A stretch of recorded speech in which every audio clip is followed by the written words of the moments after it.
How to add account on Mobile Legends. Here's how to add an account in Mobile Legends without paying for anything or using any third-party apps. Step 1. Launch the Mobile Legends app. On the home screen, tap your profile icon in the top left corner. Step 2. Inside your profile page, tap Account and then Account Center. This section lets you manage and switch between multiple accounts. Step 3. In the Account Center, tap Switch Account. You'll see several login options like Moonton, Google Play Games, Facebook, TikTok, and more. Step 4. Select the platform you use to bind your other Mobile Legends account, for example, Google or Moonton. Sign in using the credentials for that account. Step 5. After logging in, you'll be asked to confirm the account switch. Tap OK to restart the game and load the other account. Step 6 is optional. If you want to save your current progress before switching, bind your current game to a platform.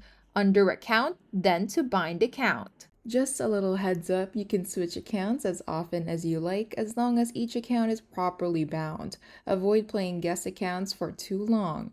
Those can't be recovered if lost. I hope this video helped you. If it did, feel free to like and subscribe. It really supports the channel. And if you've got a question, just drop it in the comments.